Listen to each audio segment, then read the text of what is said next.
no unde koike, no puyanawake, puyanawa vakebu, puyanawa vakebu, no unde koike, no puyanawake, puyanawa vakebu, puyanawa vakebu, no kano panare, panare, roko vai jaike, jai.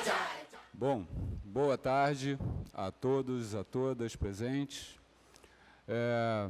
Vamos dar início a essa mesa, que trata, o título ficou um pouco truncado na programação, mas a proposta original de formulação dessa mesa, feita já desde a comissão organizadora, é conversar aqui sobre o processo de construção de credibilidade social e política pelas igrejas, pelas religiões tradicionais, formadas aqui a partir do Acre, mas não só no Acre.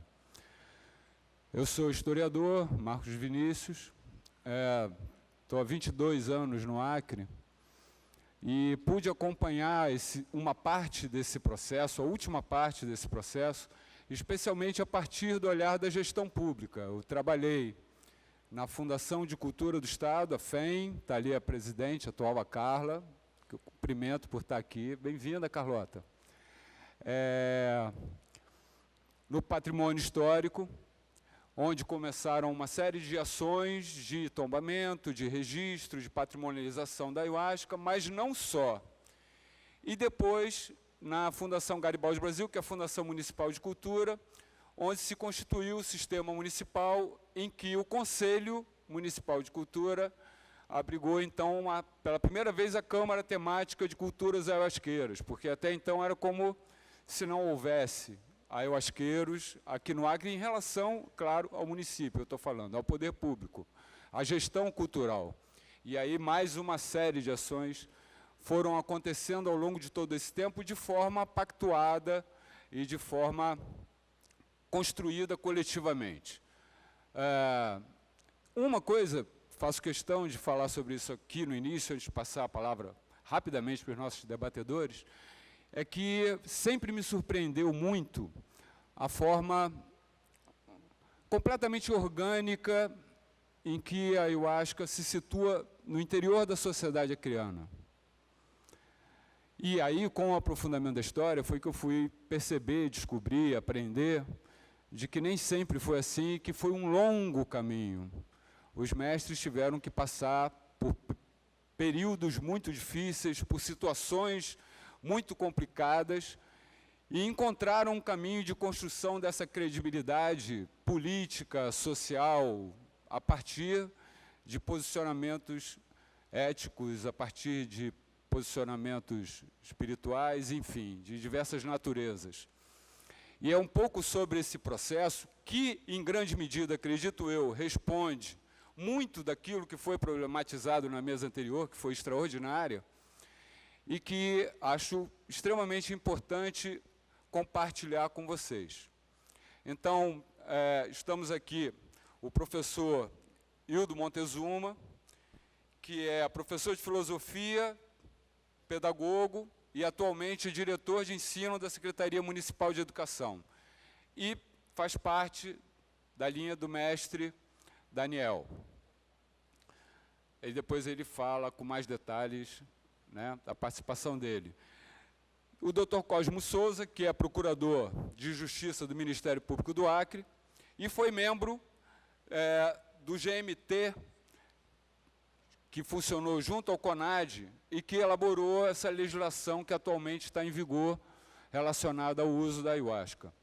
E, além disso, ele é da linha do mestre Irineu e integrante do Centro Rainha da Floresta. E, finalmente, lá na ponta, Dr. Luiz Felipe Belmonte, que foi o advogado que conduziu o processo de legalização da ayahuasca junto ao CONFEM, antes mesmo dessa etapa mais recente do CONAD. E aí eu vou, então, dar início aqui com o professor Hildo, que vai mostrar ali, e aí, na sequência, a gente vai conversando.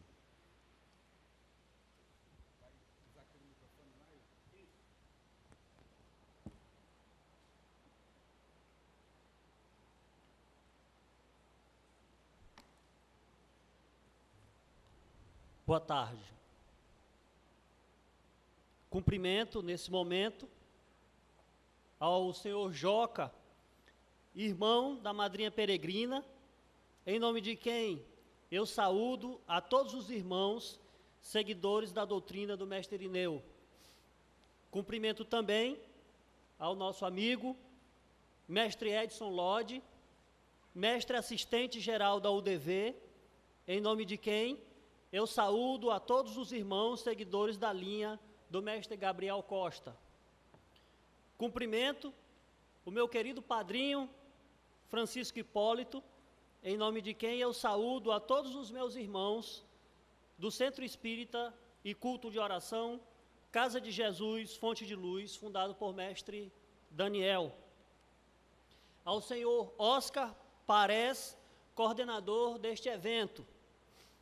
Cumprimento também aos meus companheiros de mesa, o doutor Cosmo de Souza, aqui representando a linha do mestre Irineu, ao doutor Felipe dos Santos, Luiz Felipe dos Santos, representante da linha do mestre Gabriel, e ao nosso companheiro mediador, Marcos Vinícius. Uma boa tarde a todos.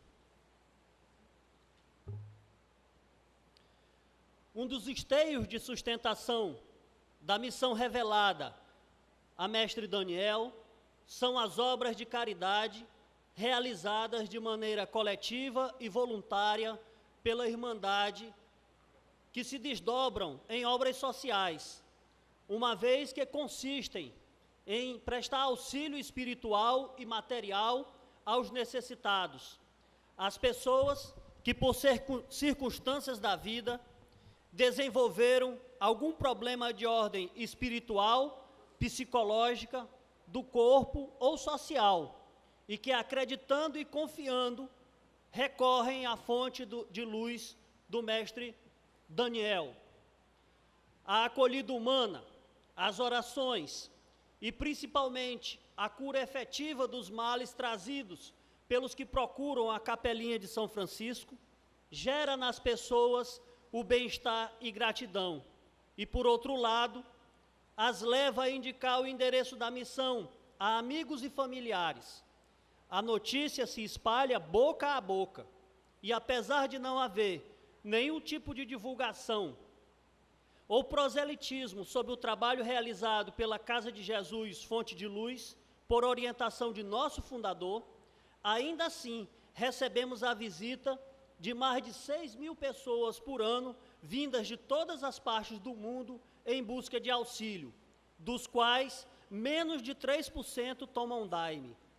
Outro aspecto que deve ser ressaltado do atendimento nas obras de caridades é que, além da assistência espiritual, uma vez identificada a presença de alguma doença do corpo ou da mente, orientamos as pessoas que procurem um médico da medicina tradicional, pois acreditamos que um tratamento não nega o outro.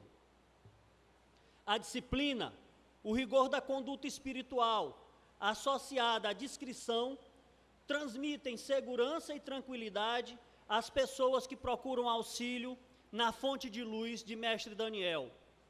Faz com que se sintam em paz para dar início ao seu tratamento. Na maioria dos casos, tudo o que as pessoas precisam é de paz interior para que possam ter qualidade de vida, sem as quais desenvolve um conjunto de patologias crônicas.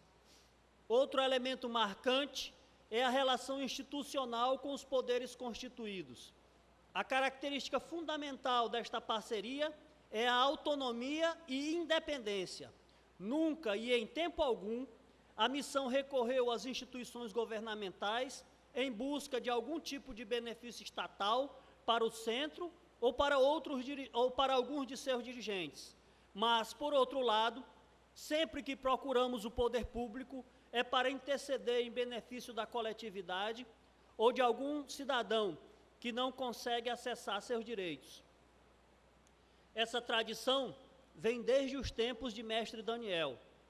Tomemos como exemplo o que ele escreve em 1956, numa carta endereçada ao ex-governador do território do Acre, José Guiomar dos Santos, que em certa passagem afirma o seguinte: firme em Deus com o pensamento, o velho plebeu fala: ó Deus de bondade, Deus de piedade, santíssima emanação da luz e do amor, eu a vós rogo, Senhor meu Deus, vós tocai nos corações dos que estão diante de vós como regentes desse pedaço de terra, e que sejam os seus feitos em administração luzes de vossa divina graça, e que tudo se amenize para a melhoria dos pobres, e que não hajam fracassos com orgulhos e soberbas a desconhecer os necessitados e esquecerem os que esperam vida ou morte nos hospitais. Essas palavras de mestre Daniel testificam o espírito franciscano, a humildade e o compromisso com a causa dos pobres e dos necessitados que movem as obras sociais da Casa de Jesus, fonte de luz, por ele fundada. Por outro lado, se não pedimos ou exigimos nada do Estado, pelo contrário, trabalhamos em parceria, a missão oferta vários serviços de utilidade pública, como, por exemplo, a Escola São Francisco de Assis I, que começou a funcionar em 1963, a partir do esforço voluntário dos irmãos, que em regime de adjunto, aqui em acreanês, adjunto quer dizer colaboração mútua, bateram tijolo na olaria construída sob a liderança do padrinho Manuel Araújo, que inicialmente atendia as crianças da Irmandade, vítimas de discriminação e preconceito religioso, noutras instituições públicas de ensino. Mais tarde, a partir do ano de 1964, o Estado firma parceria com a Casa de Mestre Daniel, por meio de convênio, onde o Centro Espírita e Culto de Oração Casa de Jesus, Fonte de Luz, cede gratuitamente o prédio escolar ao Estado, que, por sua vez, lota os professores e funcionários, além de assegurar aos alunos a merenda escolar e os livros didáticos, cabendo à Casa de Jesus nomear um diretor dentre os professores da rede pública de ensino. Essa parceria com o poder público, que já dura 52 anos, tem como resultado prático a alta proficiência das crianças da Escola São Francisco de Assis I, aferidos pelos Índices de Desenvolvimento da Educação Básica, o IDEB, do Ministério da Educação, que em nossa escola é de 6,3, acima das médias estadual, regional e nacional, conforme resultado divulgado em setembro deste ano. A escola, que surgiu para proteger as crianças da violência, do preconceito e discriminação resultantes do fundamentalismo religioso, hoje disponibiliza em 2 turnos 300 vagas do 1º ao 5º ano do ensino fundamental a alunos dos bairros próximos, com educação de boa qualidade, sem qualquer tipo de discriminação de sexo, raça ou cor ou religião, resguardando o princípio da laicidade do Estado, do qual, em dado momento da história, fomos vítima de sua aplicação desvirtuada, mas que, todavia, somos defensores. As obras sociais se realizam também pelo grupo de doadores de sangue, constituído de 24 homens e mulheres, que periodicamente contribuem com o Hemocentro da capital do Estado, e sempre que alguém necessita de sangue, os doadores da Igrejinha de São Francisco estão sempre a postos para auxiliar indistintamente. Sob a direção do padrinho Manuel Araújo, em 1995, foi inaugurada a Casa de Memória Daniel Pereira de Matos, no exato lugar onde ficava a residência de Mestre Daniel. A Irmandade construiu uma réplica de sua casa, estruturou, equipou e desenvolve ações por meio de projetos aprovados nos órgãos financiadores da cultura em âmbito municipal, estadual e federal, totalizando 11 projetos.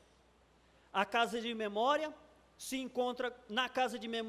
se encontra guardado um rico acervo fotográfico dos primórdios da missão até os dias de hoje, publicações variadas sobre a ayahuasca, envolvendo artigos científicos, teses, dissertações e monografias relacionadas ao tema, além de diversificado acervo bibliográfico nas áreas de política, filosofia, história, educação, antropologia, botânica, entre outros temas científicos. Ali se encontram guardados os originais dos hinos escritos de próprio punho por mestre Daniel, alguns de seus pertences e objetos por ele construídos. Desde a sua fundação, a Casa de Memória Daniel Pereira de Matos tem sido fonte de pesquisa para estudantes do ensino médio, dos cursos superiores, sobretudo das áreas de antropologia, história, música e religião. A Casa de Memória tem recebido investigadores do mundo todo em busca de informações. Por isso, desde o ano de 2006, o Instituto de Patrimônio Histórico e Artístico Nacional, IFAM, inclui a Casa de Memória Daniel Pereira de Matos no Cadastro Nacional de Museus Brasileiros e atualmente consta no Guia dos Museus Brasileiros do Ministério da Cultura. A missão de mestre Daniel desenvolve também um destacado trabalho visando a preservação ambiental, em duas dimensões, uma educativa, por meio da Escola São Francisco de Assis I, cuja ação de maior envergadura é a revitalização do Igarapé Fundo, com campanhas de esclarecimento da comunidade escolar sobre a importância desse manancial para toda a cidade e de denúncia às autoridades, inclusive ao Ministério Público, Dr. Cosmo, que está aqui, é sabedor disso, referente aos esgotos que são depositados in natura, diretamente nas águas do Igarapé, ao longo do qual moravam boa parte das crianças da escola. Decorrente desse trabalho, o Poder Público Estadual está construindo o Parque do Igarapé Fundo, ainda com um trabalho inicial de despoluição de suas águas. A outra dimensão dos cuidados ambientais diz respeito à manutenção de 3 áreas de reflorestamento, contendo espécies nativas da floresta amazônica e plantios registrados no Instituto Brasileiro de Meio Ambiente, o IBAMA, e no Instituto do Meio Ambiente do Acre, IMAC, de Banisteriopsis caapi, o jagube, e do arbusto Psicotra viridis, a folha rainha. Uma dessas áreas serve inclusive para a nossa escola realizar as práticas de educação ambiental. Esses cuidados ambientais nos levaram a instituir, junto com outros centros tradicionais da ayahuasca e os órgãos ambientais IMAC e IBAMA, uma resolução conjunta do Conselho Estadual de Meio Ambiente, Ciência e Tecnologia e do Conselho Florestal Estadual, a resolução número 4 de 2010, que normatiza o manejo sustentável de cipó e folha no Estado, utilizados no feitio do daime, para disciplinar o nosso próprio uso e também coibir as retiradas abusivas dessas espécies da floresta. Ainda assim, vez por outra, pessoas inescrupulosas praticam crimes ambientais, realizando grandes retiradas de cipó e folha, sem os devidos cuidados e licença ambiental, colocando em risco a preservação dessas espécies. Esse quadro preocupante impõe aos centros que se servem dos benefícios da decocção de Banisteriopsis caapi, associada a Psicotra viridis no exterior, a se questionar sobre qual a origem da ayahuasca que estão tendo acesso. É fruto de manejo sustentado, ou de tráfico, ou ação predatória? Movidos por essa preocupação, mas também buscando assegurar o bom uso do vinho sagrado, os dirigentes das religiões tradicionais da ayahuasca, reunidos em 24 de novembro de 1991, lançam a Carta de Princípios, contendo um conjunto de procedimentos éticos comum a essas tradições religiosas, em que se buscou disciplinar o uso religioso do daime ou vegetal. Esta carta serviu de fonte de embasamento à resolução número 01 do CONAD, que assegura o uso religioso da ayahuasca. Esse foi considerado, para nós, da Casa de Jesus, Fonte de Luz, um importante passo na direção da preservação de nossas tradições religiosas. Nessa mesma esteira, fruto da atuação organizada das comunidades ayahuasqueiras em diversas esferas da sociedade, inclusive dentro e junto do poder público, em 2007 foi instituída a Câmara Temática das Culturas Ayahuasqueiras no âmbito da Fundação Garibaldi Brasil, do município de Rio Branco, do qual o companheiro Marcos Vinícius teve um papel destacado nesse processo, porque na época ele era o secretário da fundação. Este fórum constituiu-se em importante ambiente de discussão e formulação de políticas públicas para esse segmento religioso, contando com a participação efetiva de todos os centros tradicionais, inclusive nós, da Irmandade de São Francisco. Outro marco do trabalho social realizado pela Casa de Jesus Fonte de Luz foi a participação ativa dos irmãos, junto com os irmãos do Alto Santo, da UDV, entre outras denominações religiosas, da fundação do Instituto Ecumênico Fé e Política, que congrega, além das religiões da Ayahuasca, religiões de matriz africana, notadamente o candomblé e a umbanda, católicos, protestantes de diversas correntes, inclusive os neopentecostais, budistas, fé bahá'í, espíritas kardecistas, muçulmanos, entre outros. O Instituto promove o conhecimento mútuo das diversas crenças como meio de disseminar o respeito interdenominacional.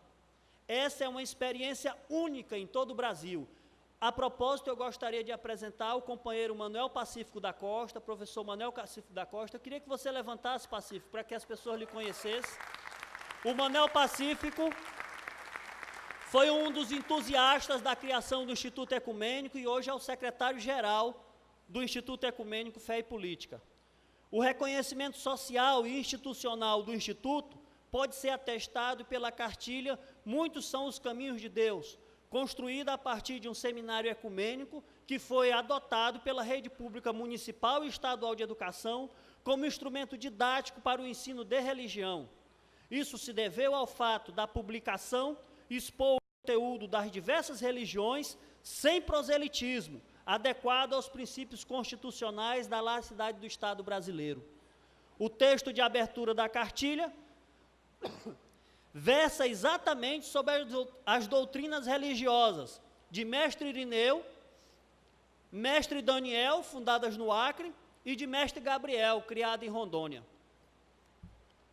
Pelo conjunto da obra da Casa de Mestre Daniel, aqui relatado, é que se fez o reconhecimento e a credibilidade social da missão por ele deixada, concretizado no registro no Conselho Nacional de Serviço Social em 1966, pelos títulos de Utilidade Pública Estadual de 1966, Federal de 2003 e Municipal de 2014.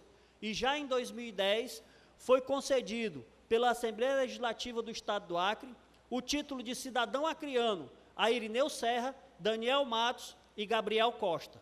Mais recentemente, em 2013, foi concedido pelo Conselho Estadual de Cultura do Acre a Mestre Daniel, in memoriam, a Ordem do Mérito Cultural do Acre, pela sua produção poético-musical e o legado da missão espiritual por ele deixada, que segue preservando as tradições culturais acreanas.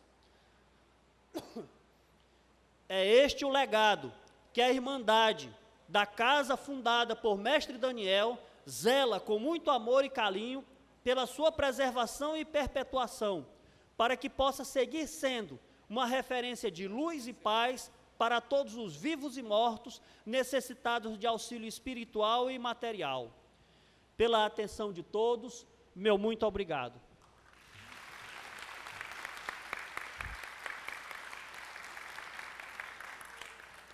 Foi britânico no horário, Hildo. Muito bem, obrigado. Sem demora, passar a palavra ao doutor Cosmo Souza, fazer a continuidade. Boa tarde, cumprimento a todos os meus companheiros de mesa, doutor Luiz Felipe, meu amigo Hildo Montezuma, Marcos Vinícius, cumprimento a todos os presentes aqui, os companheiros do ICEERS, nesse evento gigantesco e que exigiu de todos eles um enorme esforço para poder viabilizar esta segunda conferência internacional no Acre, um estado com acesso bem difícil em relação à Europa e outros países. O tema que nos é proposto diz respeito à construção da credibilidade social das comunidades tradicionais da Ayahuasca, legalização, conquista e legitimidade. Eu, inicialmente, quando deparei com esse tema, comecei a me questionar. Existe, de fato, um processo de construção de credibilidade social da ayahuasca deliberado por parte dessas comunidades tradicionais? Ou essa credibilidade social é uma simples consequência lógica da forma como os líderes fundadores conceberam suas doutrinas e a disseminaram sobre essa terra, doutrinando os seus seguidores e executando suas obras religiosas, espirituais e sociais, né? Creio que talvez não exista, de fato, um procedimento ou um processo deliberado, intencional, a prática de atos concretos, visando alcançar uma credibilidade social, porque isso parte do pressuposto de que nós estamos agindo ou comungando uma crença que, em princípio, não teria essa credibilidade, pelo simples fato de se tratar de uma crença baseada no uso de uma substância psicoativa, a ayahuasca. Uma questão bastante controvertida. Passada essa consideração, eu penso, reflito sobre mestre Raimundo Irineu Serra, que é sobre quem me compete falar inicialmente, dentro do que me foi proposto. Mestre Irineu, quando concebeu a doutrina do Daime, recebeu essa doutrina e iniciou os seus trabalhos religiosos nas primeiras décadas do século passado, ele concebeu uma doutrina cristã e, ao longo dos anos, ele estruturou, muito bem estruturada, essa crença dentro de um ritual religioso. Um trabalho constituído com a administração desta bebida, poderosíssima, que tem o poder de nos conectar com o divino, que tem o poder, inclusive, de nos curar de muitos males, e uma bebida que traz para o ser humano, que tem o privilégio de ingeri-la, um sentimento elevadíssimo de autoestima, uma grande alegria de viver e uma maneira de agir altaneira em face do mundo e das dificuldades da vida. As pessoas que têm a oportunidade de congregar essas crenças, ingerindo a ayahuasca, o vegetal, o daime, possuem, em regra, essa característica. Eles são pessoas que se orgulham disso. Não são pessoas que se escondem, elas não se veem como pessoas excluídas, elas não se veem como minoria, elas não se veem como pessoas discriminadas. Elas se orgulham dessa crença, se orgulham de pertencer a uma crença que não foi imposta por um colonizador europeu. É uma crença originária da nossa floresta, baseada numa planta sagrada, que produz um chá sagrado. É algo único no planeta, em termos de religião. Isso muito nos orgulha. E ela foi concebida nesse contexto de sacralidade. Talvez a credibilidade social que a ayahuasca possui, no âmbito de sua prática religiosa, decorra de uma forma natural mesmo, da forma correta, como vem sendo usado ao longo das décadas. Mestre Irineu levou cerca de 60 anos ou mais, desde que conheceu a ayahuasca, para estruturar a sua doutrina e para consolidá-la no mundo. E ela ganhou o mundo. Muita gente praticando de forma correta, e muita gente praticando de forma incorreta. Nem sempre por má fé, mas por desconhecimento, talvez, por falta de acesso a um conhecimento mais adequado de como se trabalhar com essa bebida. Então, na verdade, o que eu posso perceber ao longo dos anos, eu tenho mais de 30 anos que tomo daime dentro da linha do mestre Irineu, que de fato a credibilidade social é uma simples consequência lógica do processo natural com que essa crença foi estruturada ao longo dos anos e disseminada. A credibilidade social, na verdade, ela possui, em relação à legitimidade do reconhecimento estatal, uma relação de antecedência. Precisamos fazer aqui um distinguish entre o que significaria a credibilidade social do uso da ayahuasca e o que significaria o processo de legitimação do uso perante as autoridades, perante o poder público, dado que se trata de uma bebida que, em alguns momentos da história, chegou a ser proscrita, proibida por conter o DMT, que é aquela substância que é proibida pela nossa legislação penal. E nós recebemos essa autorização do Estado brasileiro para usar essa bebida no âmbito estritamente religioso, a partir de um processo de reconhecimento da legitimidade do uso dessa bebida, fundado em quê? Fundado na credibilidade social, fundado no fato de que as comunidades que foram pesquisadas pelo Estado ao longo de décadas, mais de 20 anos de trabalho, o nosso amigo Luiz Felipe vai falar disso com mais propriedade, porque ele participou desse processo desde o início, ele foi quem assinou a petição da União do Vegetal, no primeiro procedimento de legalização da ayahuasca no Brasil, esse reconhecimento do Estado é uma simples consequência natural da forma correta do uso responsável dessa bebida, que de outra forma poderia tomar rumos bastante frustrantes, associada a outras substâncias ou no nível de outras substâncias que a lei não proíbe. Não quero aqui abrir, e não é o caso, de abrir nenhuma discussão acerca de legalidade ou não de outras substâncias, não é esse o propósito, mas há que se fazer referência ao fato de que isso é uma questão sensível e bastante delicada e não podemos sair dessa consideração. O Estado brasileiro reconheceu o uso da ayahuasca a despeito de conter o DMT, uma substância psicoativa, porque, através dos estudos que foram feitos em todos os campos, ou em vários campos do conhecimento, reconheceu que faz bem para as pessoas que usam essa bebida dentro de um contexto religioso. E nós fomos o objeto de pesquisa de muita gente, de muitos estudiosos e de muitas pessoas, integrantes de grupos de trabalho do governo brasileiro. E se chegou a essa conclusão ao longo dos anos. Daime, vegetal, ayahuasca, usado com responsabilidade, não faz mal a ninguém. Mestre Irineu, inclusive, dizia para os mais antigos, isso nos foi repassado, que daime não mata, não endoida e nem aleja. E é fato, não temos um histórico dentro da nossa religião de situação de pessoas que tomou daime e ficou louca. Nós não temos esse histórico, nós não temos esse registro. Não temos o registro dentro da doutrina do mestre Irineu, e creio que não exista no mestre Gabriel e nem no mestre Daniel, pelo menos nos centros fundadores, e que praticam essa crença dentro de parâmetros bastante conservadores, histórico, de suicídio, de assassinato, de assédio sexual, de abuso, de rapto de menores, de uso de cannabis, de outras substâncias ilícitas. Então, isso é um contexto de uso responsável que foi reconhecido pelo governo brasileiro por meio dos vários procedimentos de investigação que foram instaurados a partir do início da década de 80, mais precisamente de 85 para cá. Então é preciso que se diga que hoje em dia, num contexto de um congresso internacional ou de uma conferência internacional em que se discute a legitimidade do uso ou o processo de credibilidade social do uso da ayahuasca, em um contexto e em uma conjuntura que nós vivenciamos uma expansão desordenada e desorganizada, é bem verdade que muitas doutrinas têm um procedimento bastante responsável de expansão, mas a bebida está no mundo e ela está sendo disseminada de uma forma bastante irresponsável, pode trazer consequências que geram um processo inverso ao que nós estamos defendendo aqui. Qual é esse processo? É um processo de desacreditação, ou desacreditamento, ou de descrédito, sei lá qual seria o sinônimo. Na verdade, nós estamos correndo o risco de perder aquilo que conquistamos ao longo de décadas de trabalho, de décadas de dedicação de pessoas extremamente responsáveis e comprometidas com ética e com princípios, em face de pessoas que não têm consciência da relevância que é a responsabilidade de lidar com essa bebida e a administram de qualquer forma, em qualquer contexto, fora da prática religiosa, fora de âmbitos de padrões mínimos de segurança com a saúde e outros aspectos da existência.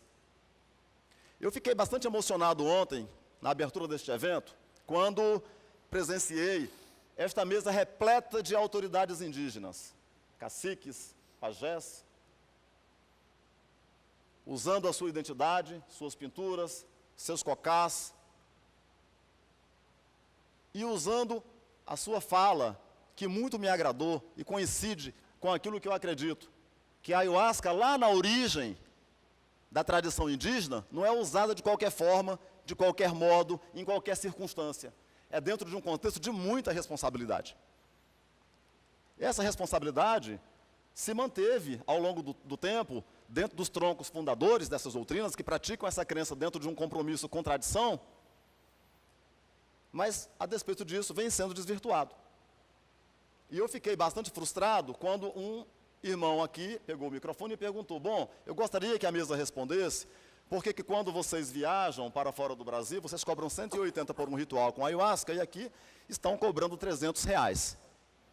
Eu não consegui compreender com muita clareza as respostas, e para mim as respostas não foram devidamente dadas ou adequadas.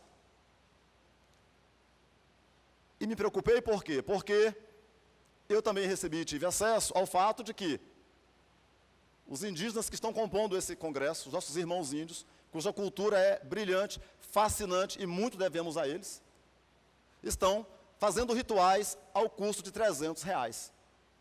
Por que eu vejo isso com bastante preocupação? Porque eu participei do grupo multidisciplinar de trabalho, que foi o grupo que mais recentemente trabalhou na questão da política de deontologia de uso da ayahuasca no Brasil.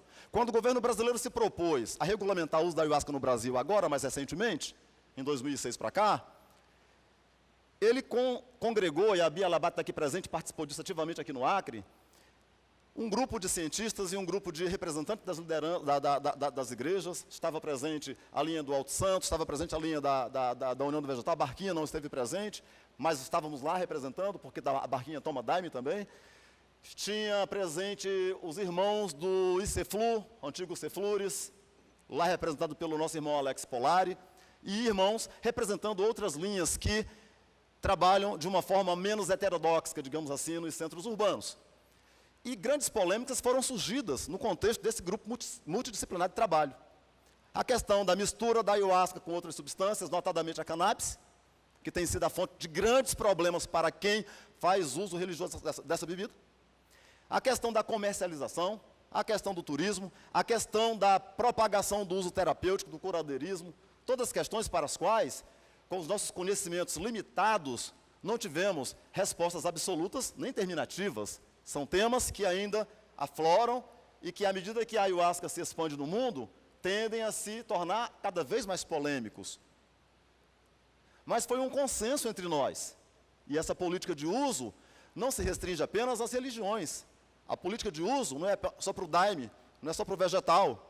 É para a ayahuasca como um todo no Brasil. Isso inclui as pessoas que praticam essa crença no âmbito religioso, nos centros urbanos. Isso inclui também as pessoas que praticam essa crença nas comunidades indígenas. A proteção do Estado dessa bebida é para todos, não é para uma classe de pessoas que a ingerem. Todavia, a prática está muito dissociada do discurso. Hoje, qualquer pessoa que faz uns traços no rosto, aprende a misturar uma cinza com um tabaco, e tem acesso a uma garrafa de ayahuasca, mesmo não sendo um índio, hoje se apresenta fora do Acre como um xamã. A coisa mais fácil é ser xamã. E se acender uma fogueirinha e soltar uma fumaça, aí já fica glamuroso o ritual. É um desrespeito com a ideia de xamanismo, é um desrespeito com a cultura indígena, é um desrespeito com a política de uso da ayahuasca no Brasil.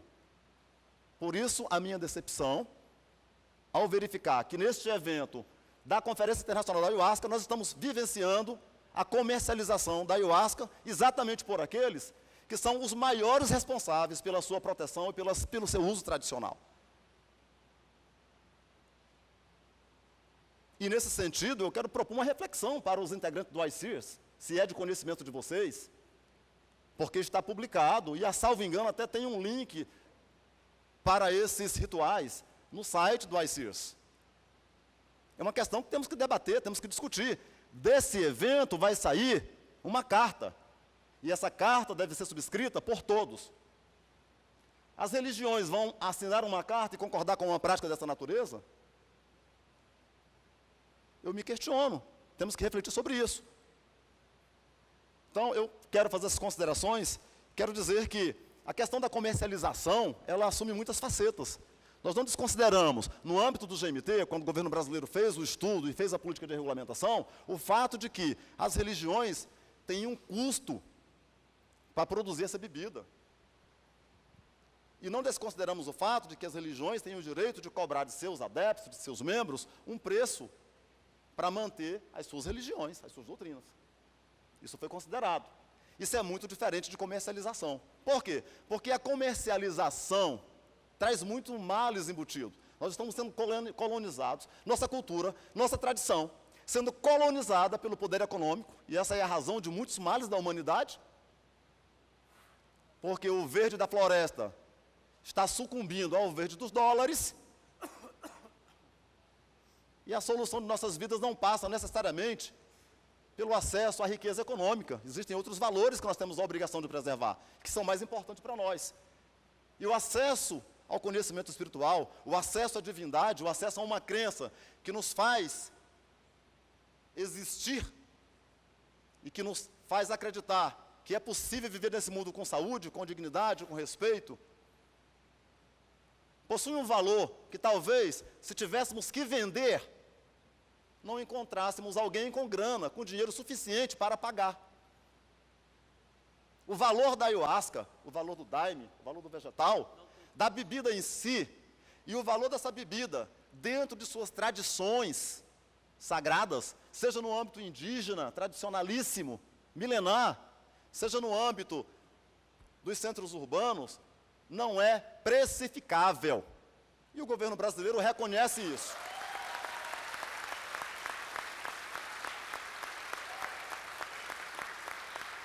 Daime, ayahuasca, vegetal, encontra-se dentro daquelas substâncias, daqueles valores que o dinheiro não compra. Então, quem vende ayahuasca está cometendo dois grandes erros. Primeiro, está violentando a sua cultura, a sua tradição, seja indígena, seja das religiões, porque esse vício de vender ayahuasca não é novidade, não. Muitas igrejas ou pessoas ligadas a entidades religiosas que aprenderam de forma desvirtuada a trabalhar com ayahuasca, vendem e comercializam e fazem rituais pagos no Brasil e fora do Brasil. Para nós isso é um vício que tem que ser combatido, porque traz muitos deles fazem seus rituais, dão lá os seus problemas e depois desaparecem. A família fica com a pessoa com um problema para cuidar e depois não tem a quem recorrer. E por conta disso, o processo de regulamentação da ayahuasca no Brasil tem tido os seus reveses. Não é um processo contínuo, fácil, apesar de que, eu já disse, que a credibilidade social é um processo natural. Não foi automático que isso aconteceu. Cada vez, a partir de 85, quando iniciou o primeiro procedimento, por conta de denúncia de associação de ayahuasca com maconha. Depois de 85, quando iniciou o estudo sobre isso, e o CONAD proibiu inicialmente, em seguida liberou provisoriamente. Passaram-se 2 anos, fazendo-se estudos, pesquisas, sobre os quais o Felipe deve nos contar. Até agora, recentemente, são reiteradas as denúncias no CONAD. É a mãe dizendo que o filho foi para o interior da floresta e é menor de idade e não volta mais para casa. É gente que mora no interior de comunidade dizendo que o filho está sendo objeto de pedofilia. Inclusive, eu recebi e-mail de membros de comunidades religiosas, olha, meu filho está sendo abusado por liderança religiosa. E comuniquei ao Ministério Público competente daquele estado da federação, responsável por aquela comunidade. É gente surtando. É claro, você toma daime fora do contexto, achando que daime é uma droga qualquer, e não é. Achando que daime ou vegetal ou ayahuasca não tem consequência nenhuma maléfica, se for usado de qualquer forma, e não é bem assim. E aí vem as consequências. E o problema é que quando vem os problemas de uso irregular, quem responde perante as autoridades são as tradições religiosas. É a União do Vegetal, que vai dar a cara a tapa lá no Congresso Nacional, que vai fazer lobby lá no CONAD, para dizer, olha, isso aqui é um desvirtuamento, isso aqui é uma exceção, isso aqui é alguém que está fazendo uso errado. São as lideranças, são aqueles engajados com compromisso, com tradição. Não vou dizer que esteja errado que se use a ayahuasca de outras formas, de modo algum. Nosso país é um país livre, submetido a uma Constituição que assegura a liberdade de culto. Quem quiser usar a ayahuasca da forma como quiser ritualisticamente, tem todo o direito de usá-la, mas tem que observar a legislação brasileira. Tem que ter compromisso com essa responsabilidade do uso responsável. Tem que ter padrões mínimos de segurança, de orientação. Gente que responda. Esse é o sentido da responsabilidade que o Estado exige para que se autorize o uso de uma substância psicoativa composta por DMT, que é proibido pela legislação penal. Do contrário, nós teremos um regresso gravíssimo. Por quê? Porque se esse assunto, legalização da ayahuasca, hoje, for debatido no Congresso Nacional, com o Congresso retrógrado que nós temos, conservador, nós corremos um sério risco, inclusive, de termos essa bebida proibida para índios, para brancos, para uso urbano, para uso para seringueiro, seja lá para que uso for. Então, eu concito a direção desse evento, concito a nossos irmãos, lideranças indígenas, acho que aqui eu estou visualizando, não sei se é o Benck, lá atrás, respeitadíssimo pela sua história de vida, pela sua cultura, no mundo inteiro, que façamos uma reflexão. Está correto vender ayahuasca? É uso religioso cobrar por ritual, seja aqui, seja em São Paulo, seja no Rio, seja na China, seja na Europa, seja no Canadá, seja lá onde for? Então, com essas palavras, prezados senhores, eu encerro a minha fala dizendo que, na verdade, todos nós somos responsáveis e todos nós temos a obrigação de refletir sobre nossas práticas, de interpretar as nossas práticas, de lançar um olhar externo. Vamos sair de si e vamos olhar a coisa de uma forma mais global e vamos nos perguntar, está correto o que nós estamos fazendo? Quais são as consequências para as gerações futuras? Nós podemos responder pelas consequências erradas que vão decorrer do mau uso? Dito isto, eu agradeço a oportunidade de estar aqui, de conversar com vocês e passo então a palavra ao nosso amigo Marcos Vinícius. Muito obrigado.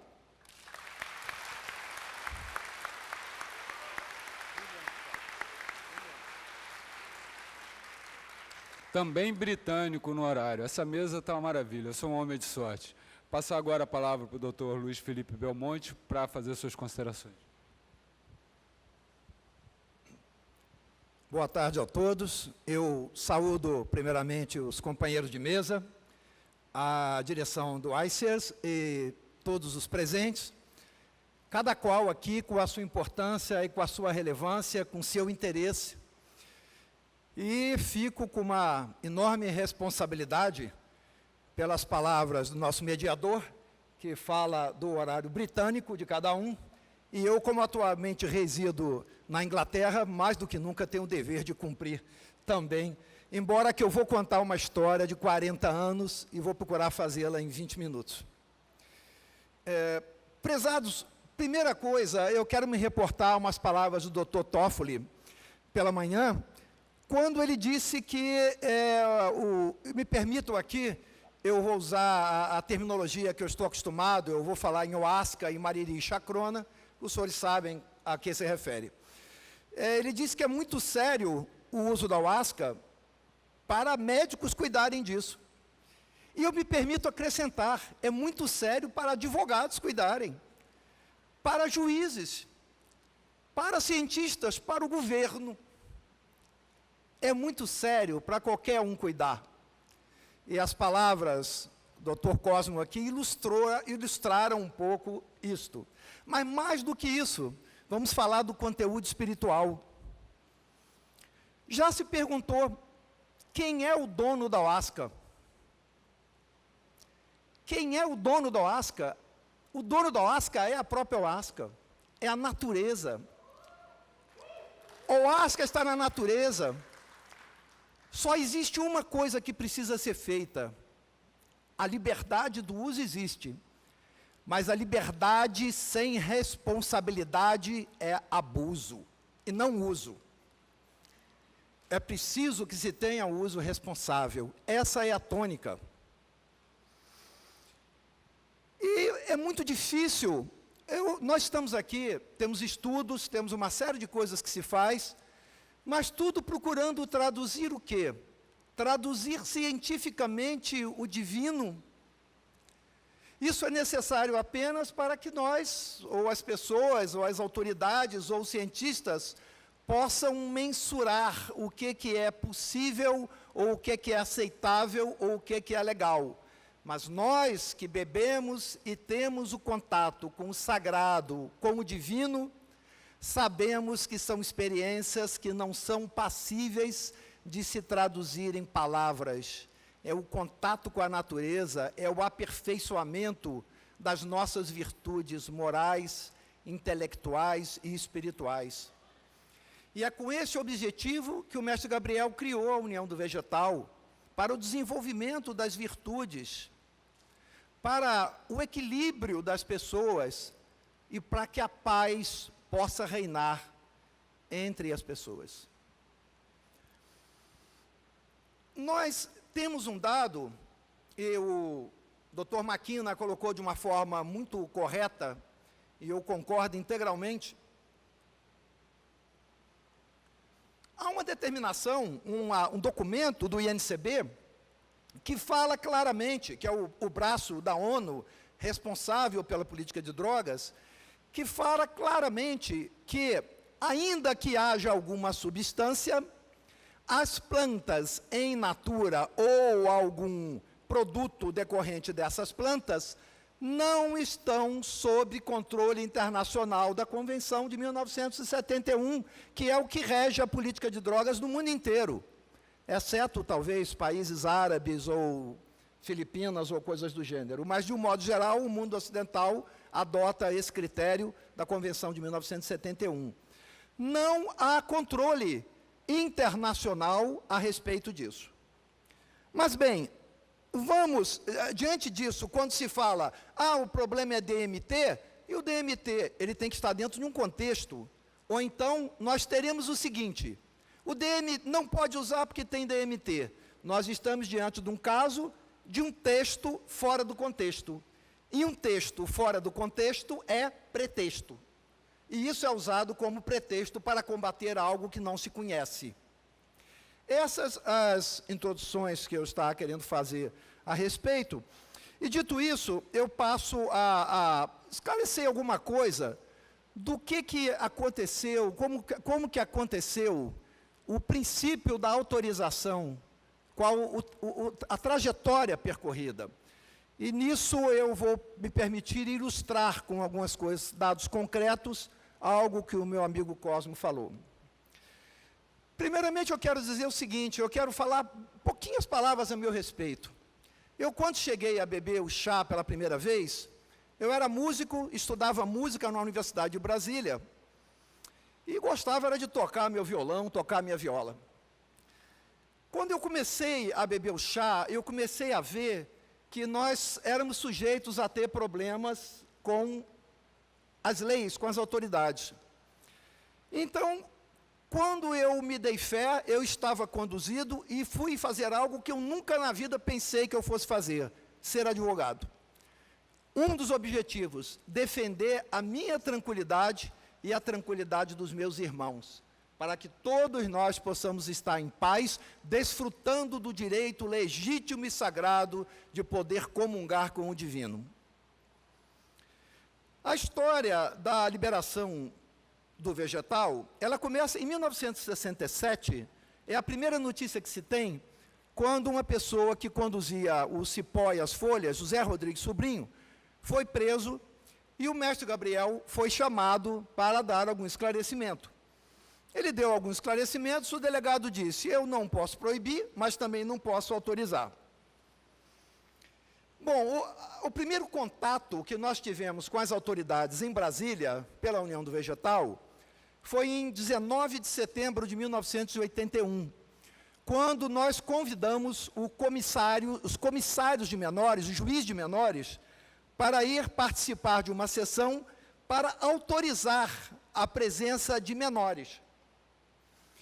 E eles realmente estiveram com a gente, inclusive eu era o responsável na época lá em Brasília, e eu inclusive perguntei para eles se eles queriam beber o chá, e eles disseram, não, obrigado, nós não bebemos em serviço. Tudo bem? E gostaram muito, ficaram 2 horas e deram parecer e liberaram a presença de menores. Até que em 31 de maio de 1984, a DIMED, Divisão de Medicamentos do Ministério da Saúde, incluiu, veja bem, ela não incluiu o chá, ela incluiu a Banisteriopsis caapi, cipó de chinchona, ou chacrona, ou mariri. Eles não falavam nada de DMT. A proibição foi através da portaria 284. E depois nós tivemos conhecimento disso apenas em março de 85, ao final do governo Figueiredo. Esta portaria proibia a circulação de plantas. Como eles começaram a proibir, nós ficamos sabendo. Fomos à Polícia Federal. Naturalmente, nós fomos à Polícia Federal, respaldado por um encaminhamento de um general de confiança do governo, que falou com o delegado que nós iríamos, e isso assegurou que nós entrássemos e saíssemos, né? E assim nós fizemos. Mas o quadro, na época, nós tínhamos, a partir daí, prisões, inquéritos, processos, um ataque muito forte de um determinado segmento evangélico, e aqui eu não quero generalizar, que hoje nós temos fortíssimos aliados no grupo evangélico, que respeitam o nosso trabalho, mas havia algum grupo, eu tenho os nomes, mas vou omitir em função da ausência.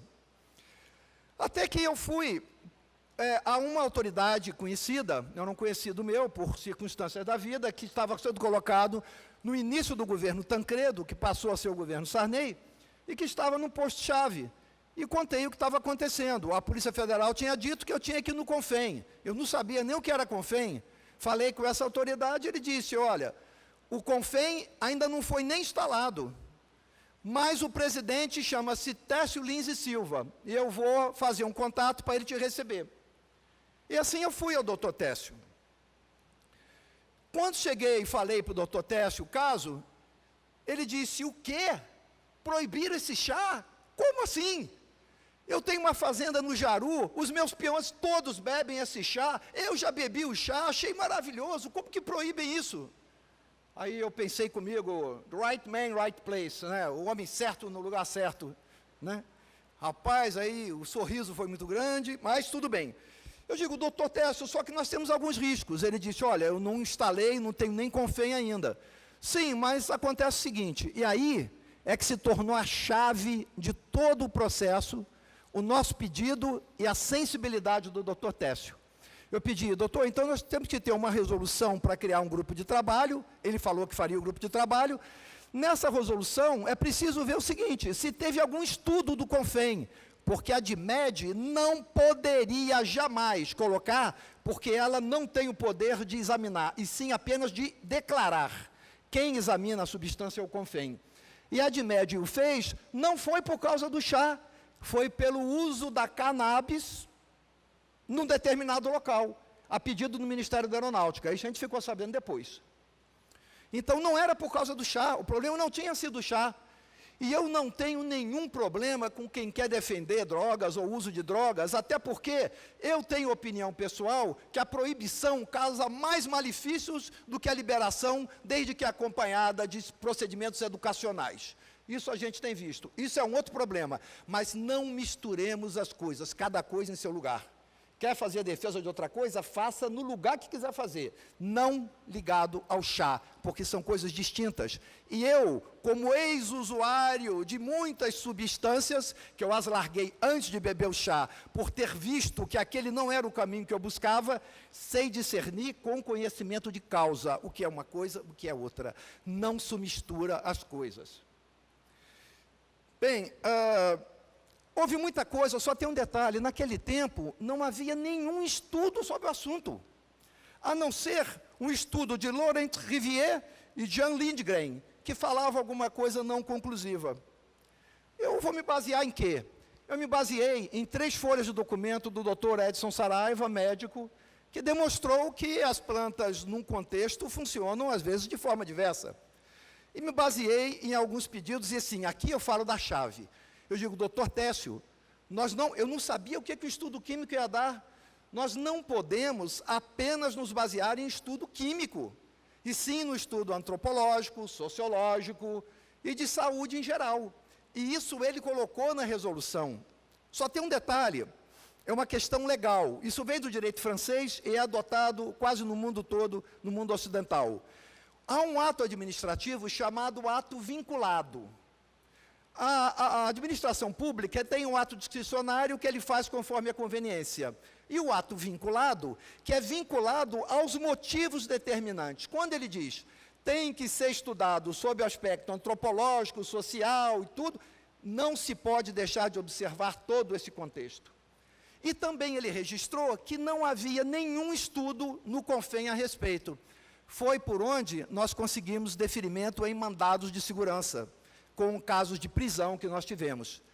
Pessoal, a coisa foi muito séria. Naquele tempo, era prisão, era inquérito, era ataque, era muita coisa séria.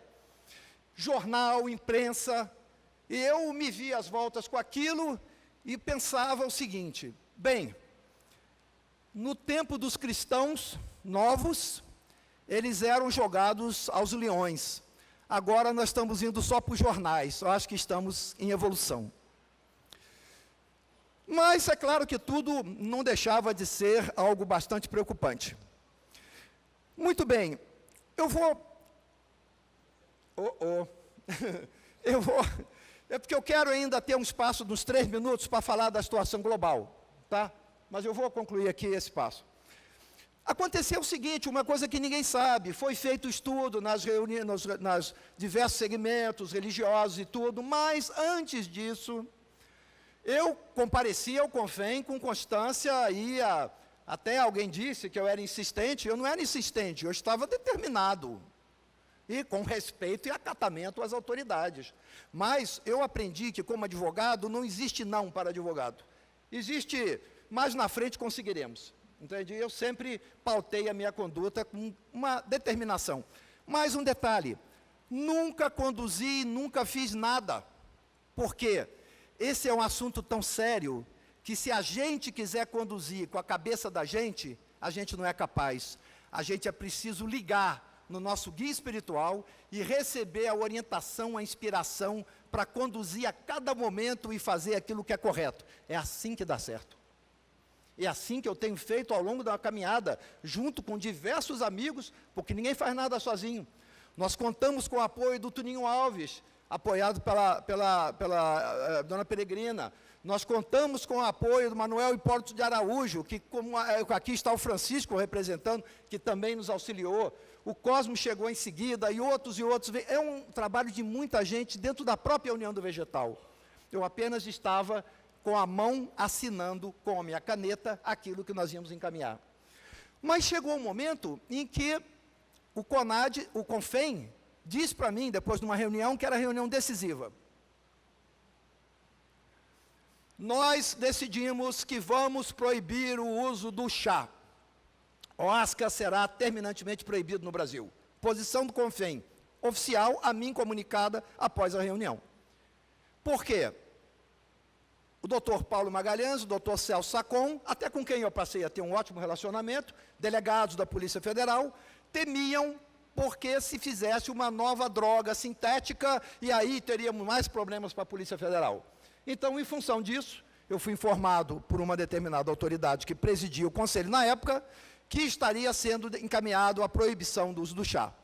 Eu ainda argumentei, ponderei, falei, mas como assim isso? Até que disse, não, nós decidimos e é assim que vai ser. Essa história não está escrito em livro nenhum, mas aconteceu e foi vivida. Até que eu disse o seguinte, bom, então o senhor estão resolvido, vai proibir mesmo? Vai proibir. Tá. Então o senhor faça o seguinte, o senhor quando fizer o documento de proibição, faça também um ofício ao ministro da Justiça, pedindo verba para construir presídios, muitos presídios, porque ninguém vai parar de beber o chá por causa disso, não. E o que eu vou falar diante de um quadro desse? Eu só posso falar isso. Aí ele levou um susto, não gostou muito, eu falei, não, eu estou lhe falando com sinceridade. Por quê? Porque o que é o princípio de direito natural? O que é maléfico deve ser proibido, o que é benéfico deve ser incentivado. Os senhores têm malefícios como álcool e outras coisas, e, no entanto, nós temos benefícios, e esse benefício vai ser proibido, então ninguém vai parar de usar um benefício. Então, aí pararam e resolveram fazer visitas às comunidades. Foram em todas, em resumo. Um dia ele, chegando para mim, num preparo do chá do vegetal no Rio de Janeiro, disse, poxa, Felipe, agora que eu estou entendendo o que você falou, que coisa maravilhosa, né? Que coisa boa. Eu falei, é bom mesmo. Aí ele falou, e não dá ressaca, né? Eu digo, não dá não. É só coisa boa. Bem, em resumo, a partir daí o CONFEM veio liberando, eu só tenho 1 minuto para dizer o seguinte, vou pedir 2 minutos. Aí, muito bem, estávamos tudo tranquilo, aí questionaram de novo, voltamos, tivemos que explicar tudo de novo, novo governo, terceira vez, tudo de novo, pacificado. Doutor Domingos Bernardo, peça-chave, que merece o reconhecimento do nosso trabalho e demonstrou claramente a segurança e a certeza e a firmeza do que nós fizemos. Foi peça-chave. Mas, depois de tudo isso, ainda novo projeto, menores, tudo liberado. Até que novo questionamento, aí entrou o CONAD. E aí brilhantes trabalhos foram desenvolvidos. Mas o que eu quero falar é que eu vi que na Europa estava tendo uma série de problemas e pressão de fora para dentro. Já estava ameaçando o nosso uso e a comunidade europeia tem um peso forte. Estados Unidos estávamos em caminho de conseguir, pelo brilhante trabalho capitaneado pelo mestre Jeffrey e as demais pessoas. Então, eu me dirigia à Europa. E lá estou residindo, trabalhando pela legalização. Só que eu vejo lá uma escola europeia, ayahuasqueira, distribuindo chá, vendendo para todo mundo, para quem quiser. Os governos todos passaram a proibir. Era uma questão estratégica da comunidade europeia. E agora nós temos tendo que fazer um trabalho um por um. E eu não acho errado proibir, não, eles estão certos. Tonéis e tonéis e tonéis de chá. Então está certo proibir, vamos entender o que é isso. E nós agora estamos entrando, procurando demonstrar o que é o uso responsável do chá como referência de que não é uma brincadeira, não é uma coisa recreativa, é algo sério, que é a comunhão com o divino, que merece ser tratado com responsabilidade e que merece ser com isso reconhecido como um benefício para a humanidade. E assim é o nosso trabalho, é por esse lugar que vamos caminhar. Muito obrigado a todos.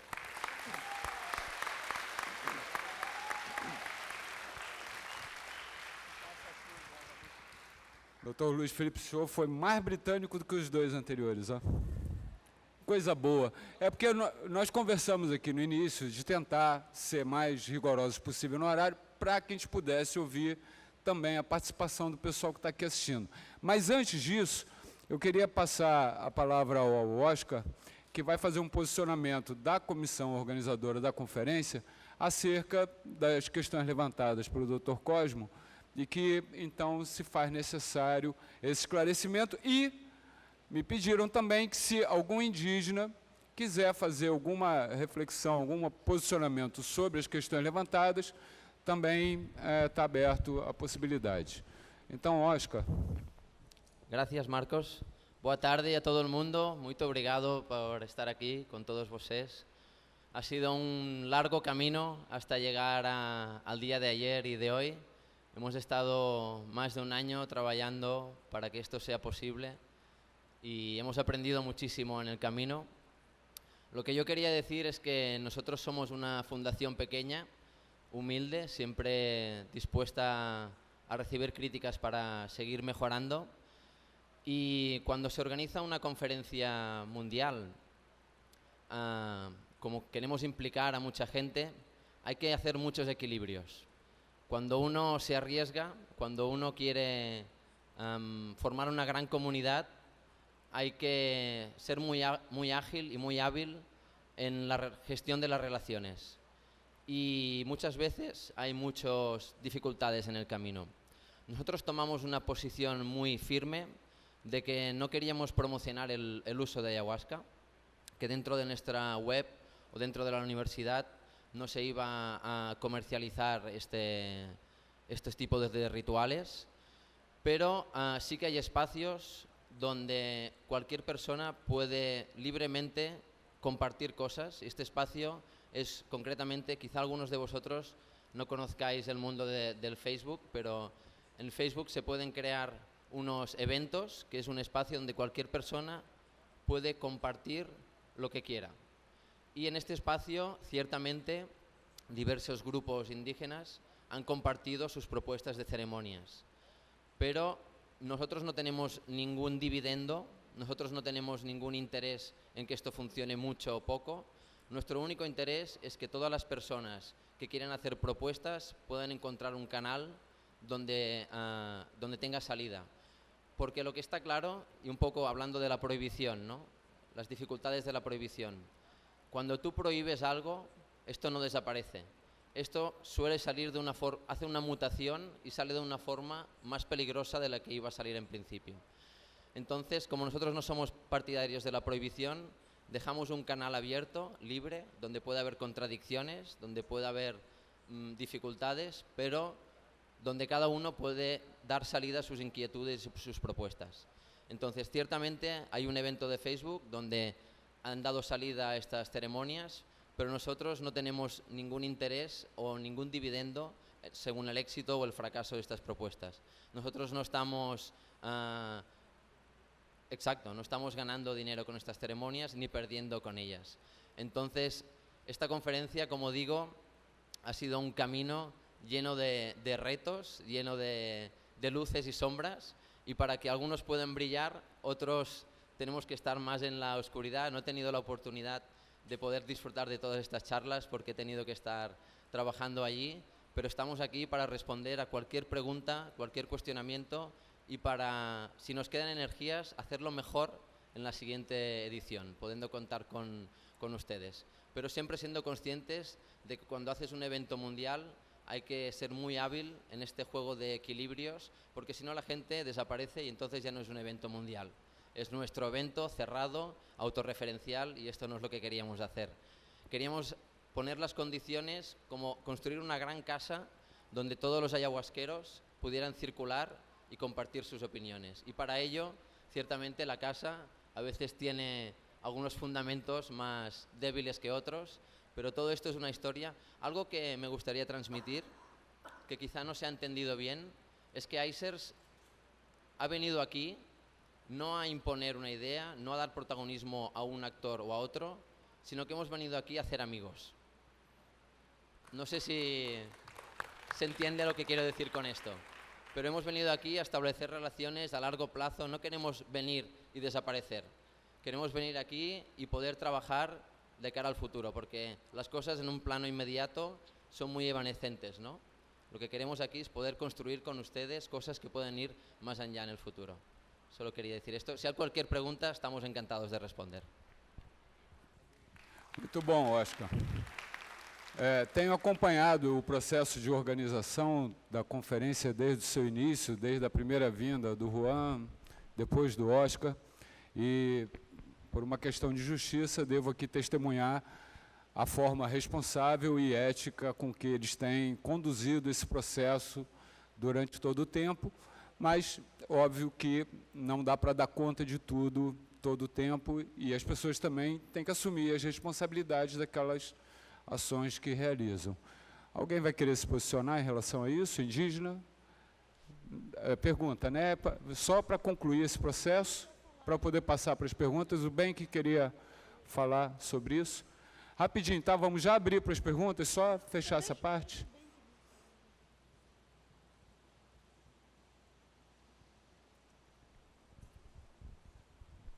E penso que é importante esclarecer esses pontos todos para que todo mundo, então, possa fazer seu próprio juízo em relação às questões. Então, quero dar o meu boa tarde a todos, né? E vocês aí da mesa. Para mim, eu vejo duas coisas importantes aí nesse questionamento que vocês levantaram aí na mesa, né? Uma é dos compromissos, né? Que eu acredito que eu acompanhando, falei ontem um pouco, né, da visão que eu tenho sobre isso, da maneira que aprendi sobre isso, e como isso deve ser conduzido dentro de um processo que possa ser levado isso para o mundo.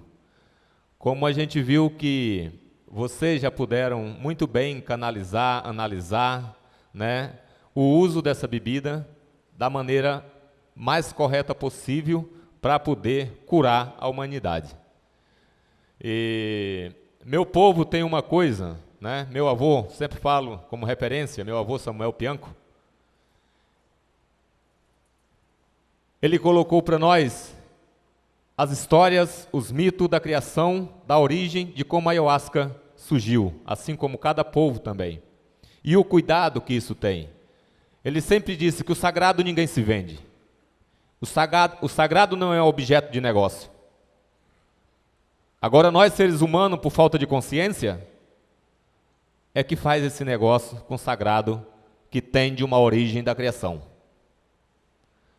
Eu fico muito triste, às vezes, quando a gente vê falar, né, da maneira que é usada a ayahuasca, da maneira que é usado muitas coisas, muitas plantas sagradas que são utilizadas milenarmente por cada povo que hoje conhece as origens dessas plantas e que muitas vezes distribuída perante o mundo é canalizada de uma outra maneira. Eu sei que a gente não pode generalizar tantas profecias criadas por pessoas, por mestres que vieram pregando essas missões, mas como também a gente pode refletir nessas pregações, como elas são identificadas da maneira que ela é passada para as pessoas. Eu sempre tive muito cuidado com aquilo que eu faço. É tanto que para mim, falar algo, eu preciso ter propriedade daquilo que eu vivo. Porque se eu não tiver propriedade daquilo que eu faço, como que eu vou falar algo que outro me falou sem eu conhecer aquilo, né? Graças a Deus, como se diz sempre, aquele Criador que deu a origem a cada um de nós, para a gente usar das melhores formas a nossa consciência. Hoje a gente sabe que o mundo está sendo, falei ontem uma palavra, a poluição, a contaminação humana, ela está em todas as partes que menos a gente imagina, ela está lá. Porque Camari, o criador dessa perseguição, dessa contaminação, está no meio de todos nós, aqui rodando em busca de encontrar um buraco para nos fazer perder a nossa consciência. Então, eu, assim como pessoa que hoje estou buscando como mensageiro de poder mostrar aquilo que aprendi da melhor maneira possível, eu gosto muito de observar. Graças à minha natureza, que dentro de tudo isso que a gente tem vivido na história do povo Axaninka, falando do Amônia, a gente tem buscado fazer do sagrado o melhor, para que a gente possa mostrar para as pessoas como devemos fazer. Quando se fala de origem da criação, daquilo que vem dos ensinamentos, nós temos hoje tantas coisas importantes que nesse sagrado hoje é negócio. Se vocês puderem imaginar do que estou falando, a gente vê as igrejas católicas, as igrejas evangélicas, tantas as igrejas que pregam religiões que hoje é reconhecida no mundo e que tem aí uma situação que vira negócio. O que nós estamos fazendo do sagrado, que todos nós perguntamos aonde vamos chegar nessa origem da criação, para poder chegar aonde está aquele mensageiro que criou a natureza, que criou a terra. Então isso para a gente, eu como uma pessoa indígena que estou lá no meio da floresta, eu fico pensando muito, porque muitas pessoas chegaram na minha casa para ensinar várias pregações, me levar para o mundo. Eu disse não, eu não vou ser levado, o mundo vai me levar até onde for permitido essa origem daquilo que eu faço. Então eu acredito que hoje, por conta dessa força espiritual que a nossa comunidade, o nosso chefe, nossos representantes nos orientaram, primeiramente a aprendizagem, o compromisso, a responsabilidade, e é por isso que nós não usamos nenhum tipo de coisas que pudesse nos contaminar. E sim, a ayahuasca, ela tem que ser pura, ela tem que ser realmente como ela foi feita para ensinar, para orientar. Ela não é veneno. O nosso povo usa há milhões de anos. Desde o tempo dos Incas, o nosso povo ainda era antes Inca. Nosso povo já tem a história de que usava essa bebida muito antes. E que a gente vem dali, trazendo até hoje, passado oralmente, para cada gerações que vem surgindo, essa responsabilidade. Agora, aquelas pessoas que não têm, é que começa a misturar. Porque tem diversas plantas poderosas que podem ser usadas junto com ela. Mas de maneiras preparadas. Para quem for usar, não é o uso que se pega aqui, vou dar para uma pessoa que nunca teve uma experiência, nunca teve, né, um conhecimento sobre aquela planta, pega ela e usar, vai se envenenar, como ele falou, bem falou, que morreu pessoas, foi pela ayahuasca. A ayahuasca nunca mata ninguém, nunca endoida ninguém, nunca aleja ninguém, é verdade. Agora, a maneira de como se mistura as plantas, as ervas com outras ervas, a gente vê que existe aí sim um problema que precisa ser resolvido sobre o uso dessa bebida.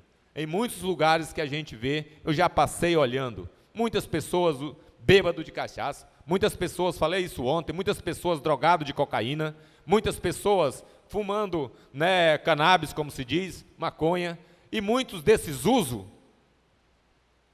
traz para nós, como eu disse ontem, eu não sou contra isso, mas também não sou a favor de usar isso junto com essa bebida que hoje se fala de sagrado, né? Então, olhando toda essa orientação que a gente teve dos nossos avós, né, é essa a grande reflexão que a gente tem de poder, quem quiser usar, procure a pessoas mais responsável possível para poder a gente se orientar, para poder a gente aprender, para poder a gente ajudar.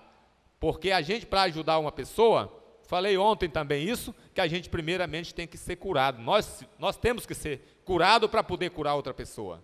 E eu acho que é esse o grande direito que a gente precisa colocar para o mundo, esse compromisso, essa responsabilidade, para a gente poder curar a humanidade desse planeta Terra, que está contaminado, que está triste, que está se acabando, e que nós estamos entrando num buraco negro, que vai ser uma explosão de todos nós, que é esse inconsciente que hoje traz a desgraça do planeta Terra. Então, estamos falando aqui de uma responsabilidade que traz uma reflexão de um uso de uma planta que hoje está sendo pesquisada por diversos bioquímicos, diversos cientistas e diversas pessoas que usam ela, que estudam ela, que quer aprender com ela. Esperamos que isso possa ser responsavelmente zelado, porque não é negócio. Sagrado não é negócio. Já tenho falado isso em muitos lugares e vou continuar falando assim, como vocês também vão falar, estão falando, e que espero que essas coisas sejam utilizadas da melhor maneira possível. Aí, valeu, Benck. Bom, nosso tempo praticamente se esgotou, vamos ouvir as perguntas, pelo menos, e ver qual a medida da possibilidade de responder alguma. Agora, peço que sejam breves, porque o tempo já foi. Boa tarde. Minha formação é antropologia, arqueologia e psicologia, então vou pedir licença aqui aos guardiões da ayahuasca e também da ganja, da erva de Santa Maria, para estar falando, e na figura também dos representantes dos grupos étnicos presentes. Bom, eu queria colocar uma questão dessa tensão que se dá entre esses dois polos, né? Que é o lastro étnico, né? Que é a afirmação dessa etnicidade e das identidades e territorialidades associadas ao uso da ayahuasca por parte desses grupos, em constante tensão com a destinação universal da ayahuasca, a partir do batismo como daime pelo mestre Irineu, e aí eu fico aproximando essa questão do mestre Irineu do apóstolo Paulo, né? O que seria do cristianismo se Paulo não tivesse transgredido e passado a pregar para os gentios? Então, como encontrar esse ponto de equilíbrio entre a afirmação dessas identidades, dessas territorialidades, desse lastro ético, com essa destinação universal da ayahuasca voltada para a cura? E aí, para entrar bem numa questão que me incomodou na mesa, assim, com todo o amor, né, que o Daime nos ensina, associada a essa questão de que nessa destinação universal, novos contextos ritualísticos emergem, e emergem, gente, simplesmente porque a sociedade não é algo parada, não é algo estático. Então, é um equívoco a gente ler o processo da ayahuasca a partir, por exemplo, da legislação, até a partir de uma visão paternalista do Estado, como que se fossem concessões, quando, na verdade, são direitos conquistados, e direitos, nossa luta deve ser para ampliá-los. Então, nesses contextos ritualísticos, sem entrar no mérito da questão, deixo o convite para participarem do trabalho que eu vou apresentar amanhã, para aprofundar isso, é inegável que existem hoje contextos ritualísticos onde há o uso consagrado da Santa Maria, tal como batizada pelo padrinho Sebastião, com o processo de despacho de daime. Eu estive no meu percurso espiritual e na minha pesquisa no céu do Mapiá, e há processos de cura, suporte de processos de individuação envolvidos nisso, para não dizer que seja algo novo, porque esse discurso alarmista sobre as drogas, procurando satanizá-las, esse discurso da repressão, por exemplo, foi o que denegou o papel da ganja, que veio com os africanos e que era usada no cachimbo do Preto Velho. Então, eu sou pesquisador da Umbanda, nós temos registro de uso de ganja até a década de 70 no Brasil, em cachimbo de Preto Velho, e eu vou deixar aqui um ponto de Preto Velho para vocês, viu, gente? O diamba, liamba, zamba, eu vivo com as pernas bambas de tanto fumar ganja. Então, salve a ganja, salve a planta sagrada, como de manhã foi colocado aqui. Todo mato é sagrado. Salve a ganja e salve a erva de Santa Maria. Obrigado.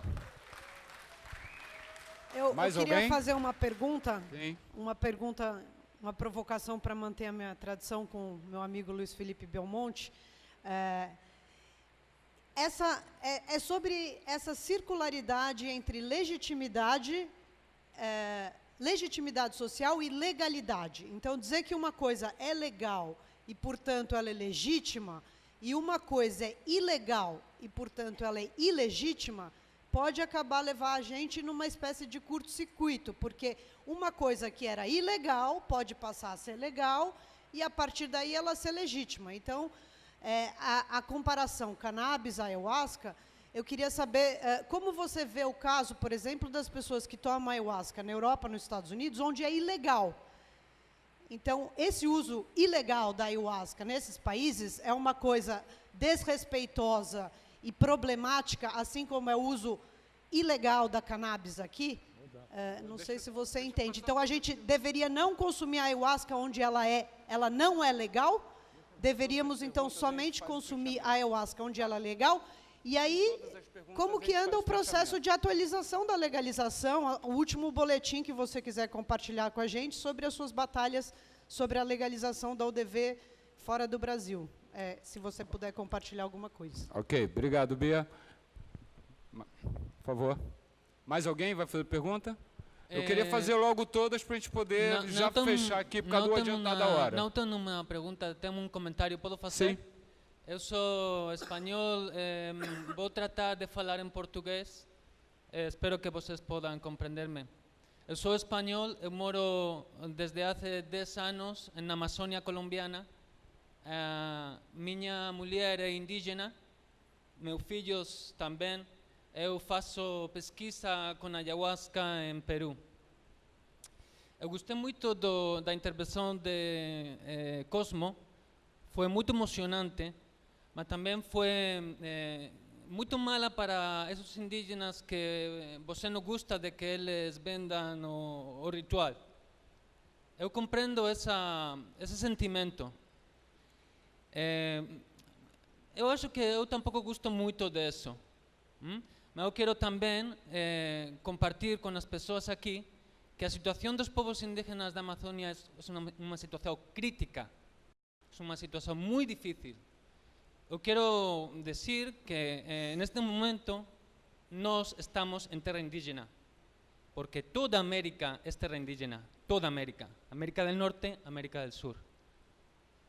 Depois de 500 anos, eu acho que este é um continente ainda invadido por los espanhóis, por los europeos, por los portugueses. Eso es lo que yo acho. Acre, Colombia también fueron lugares donde el boom de la seringa del caucho hizo muito mal aos povos indígenas, muito mal.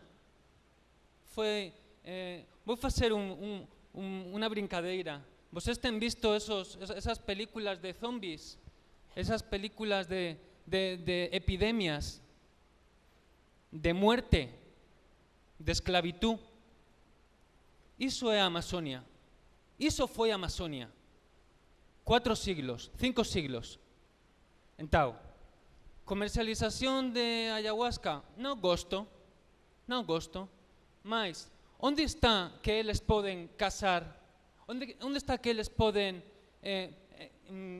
conseguir seu peixe? Tem peixe? Tem mato que les vai dar a comida? Eu acho que é muito difícil para eles isso agora.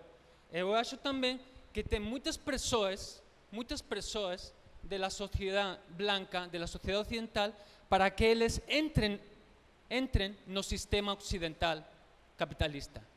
Sim. Então, o que pode ser fazer? Que pode ser fazer? Se tem uma coisa, uma,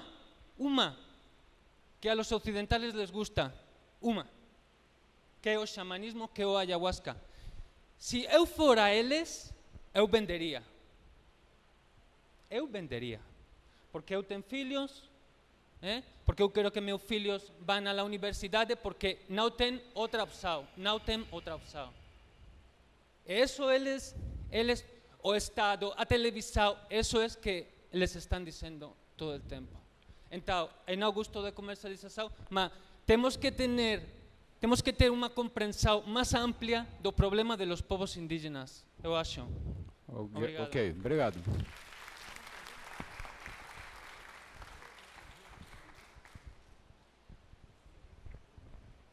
Por favor, Keber. Eu sei, vocês me pediram... Hã? Mas e as pessoas? Não vão poder? Com licença, Marcos. Com licença. Eu gostaria de quebrar o protocolo aqui para dizer o seguinte.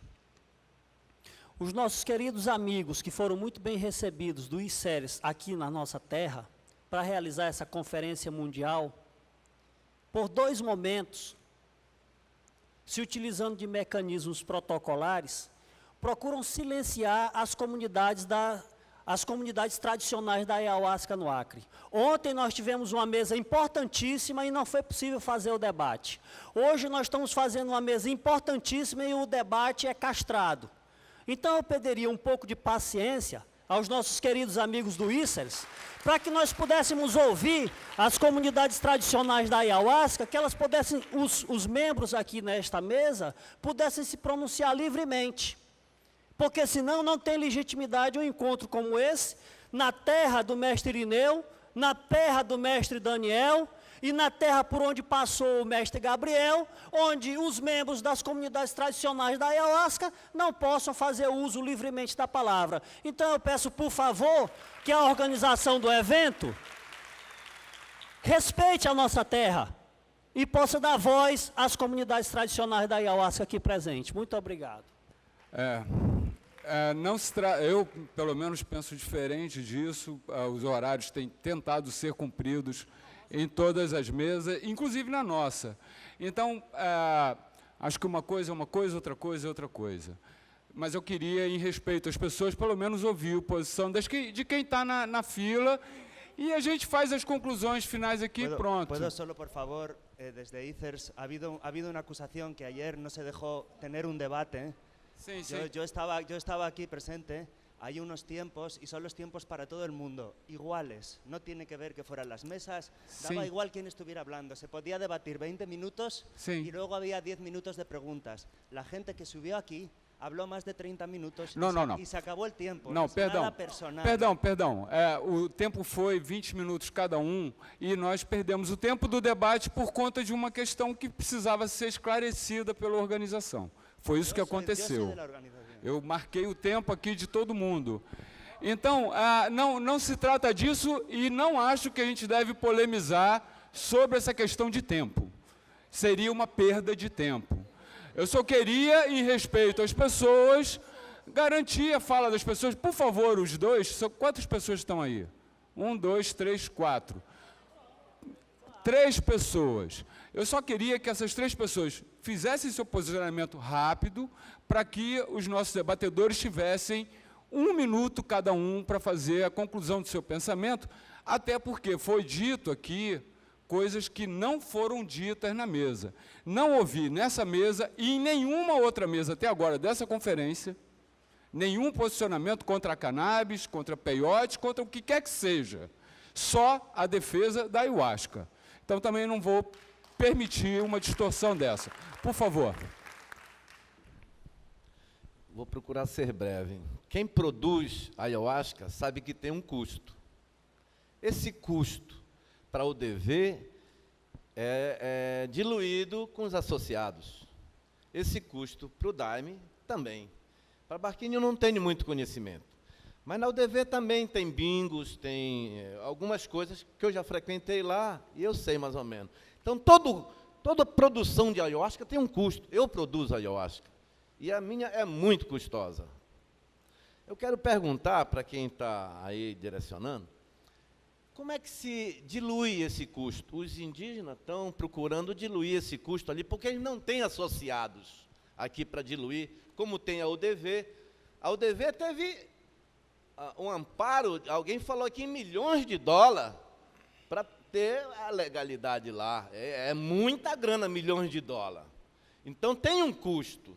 Eu quero saber como é que se pode diluir esse custo dentro de uma legalidade, dentro de uns princípios. Eu quero agradecer ao cidadão aí que lutou muito Luiz para Felipe. a legalidade da ayahuasca? Ok, obrigado. Gracias a los organizadores. Well, I am a descendant from Aboriginal and Spanish people. My grandmother used to be a woman of medicine who never charged a coin for her work. And she pushed all her kids to do not learn about the plants and the sacred work that she did because they were going to be in hunger. So my parents and my uncles are all professionals with doctorates, and I can speak 4 languages, and I started to recuperate that knowledge.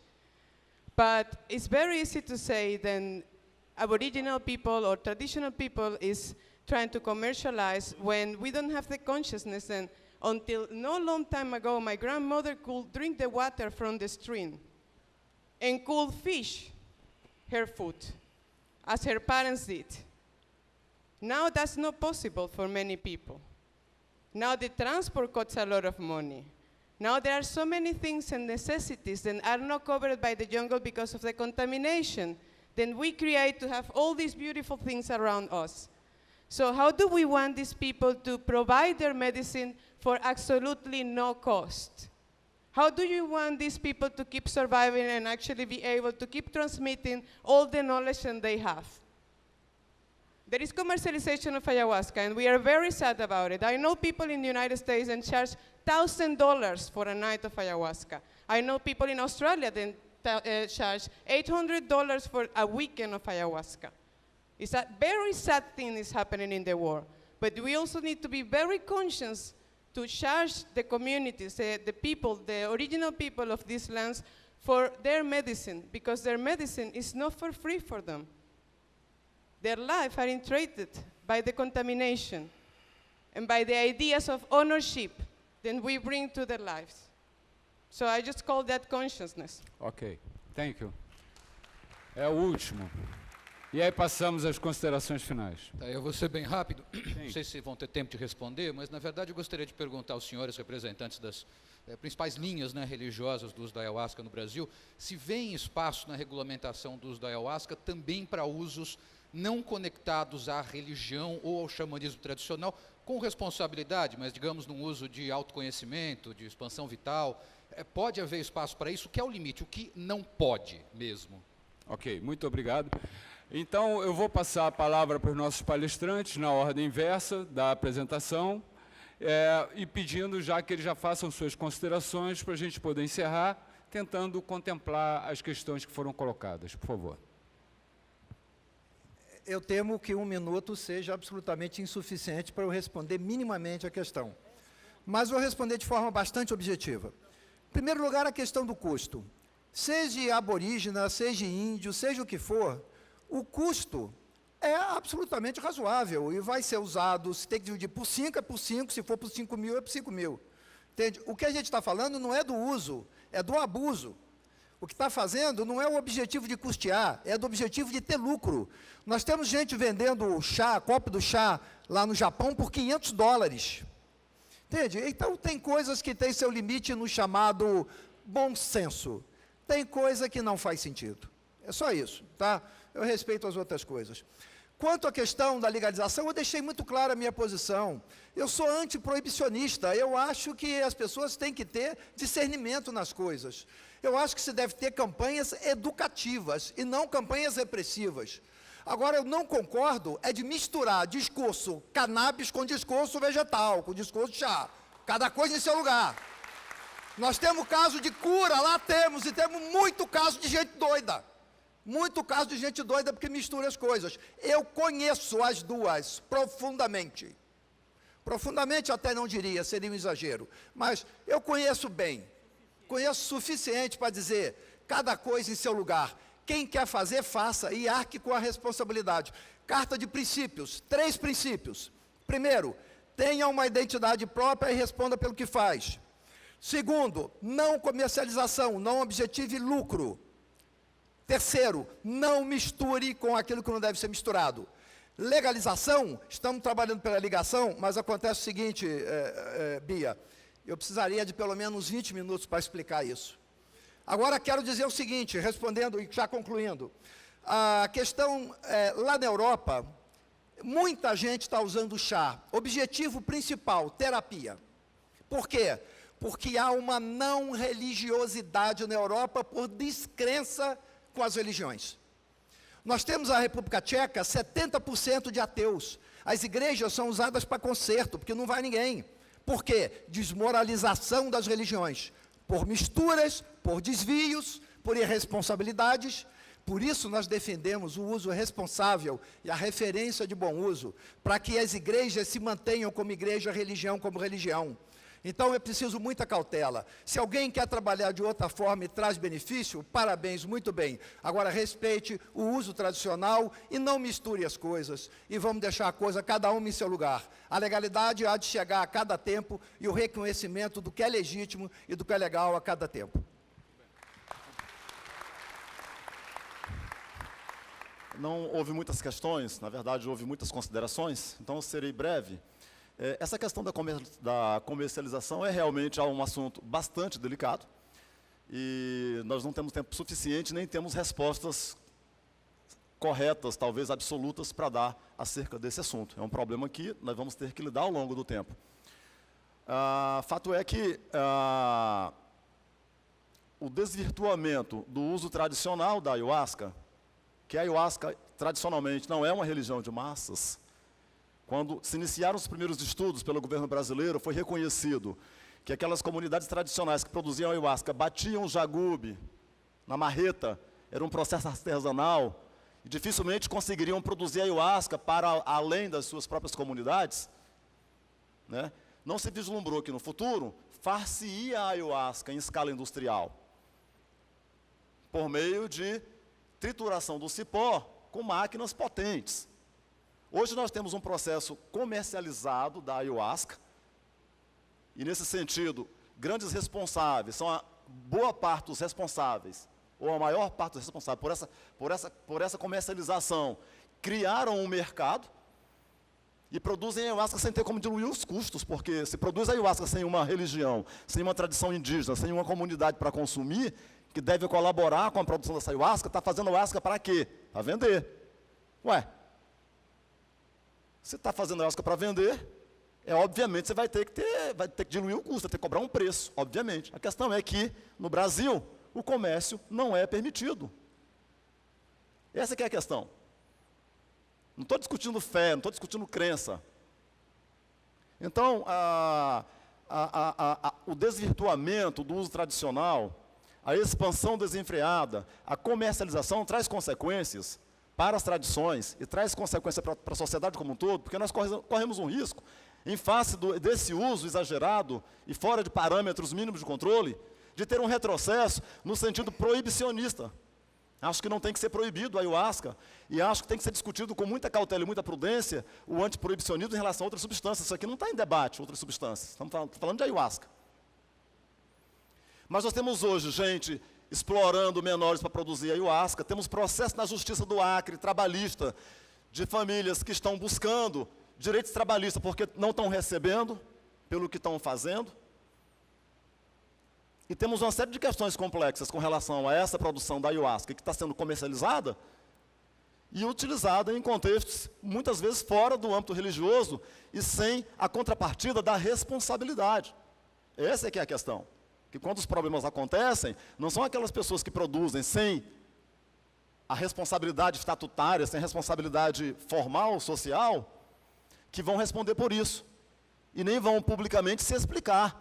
Quem vai se explicar são aquelas pessoas que estão constituídas perante a sociedade brasileira. Infelizmente, é assim. Vivemos em cima de um sistema normativo. E temos lei para cumprir. Essa que é a questão. E, por enquanto, a norma que existe do órgão responsável pelo controle de drogas no Brasil diz: a ayahuasca não é comercializável, ponto.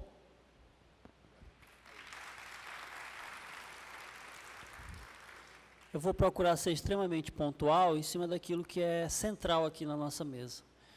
Mas a doutora Beatriz Labate fez uma provocação ao doutor Luiz, no bom sentido da provocação, né, um questionamento.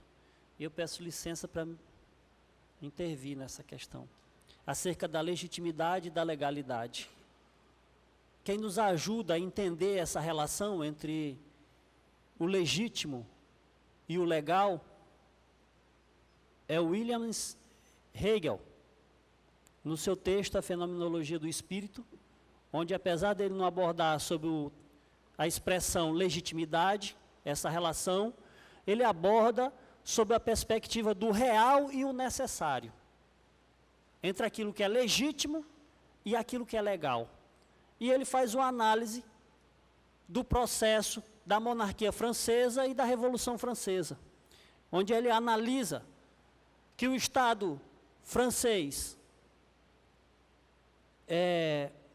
o Estado francês absolutista, tornou-se tão irreal, portanto tão ilegítimo, que foi varrido pela Revolução Francesa, que instituiu um novo Estado, com novas leis, e, portanto, adequado à legitimidade de uma nova consciência. O que é que eu estou querendo dizer com isso, trazendo à luz o pensamento de Hegel na Fenomenologia do Espírito? Eu estou querendo dizer que as leis são a consubstanciação, a materialização daquilo que se tornou-se legítimo socialmente. Portanto, eu trago aqui também o exemplo do Estado do Acre.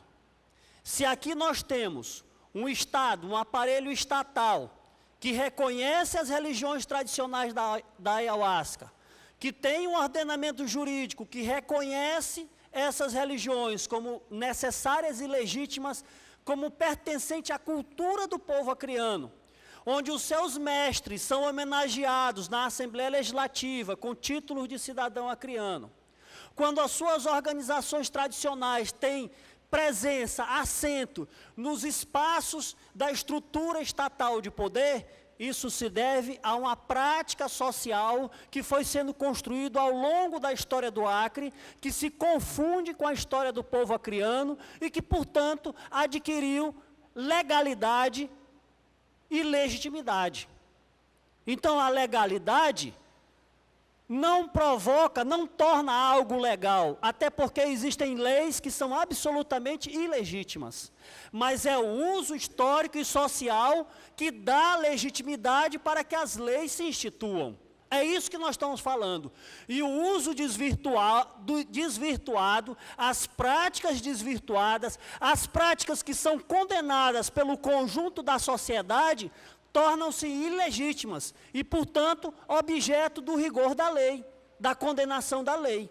E se nós não tivermos cuidado com isso, todo esse percurso histórico que foi narrado, tanto na minha fala, quanto na fala do Dr. Luiz, quanto na fala do Dr. Cosmo, se perde.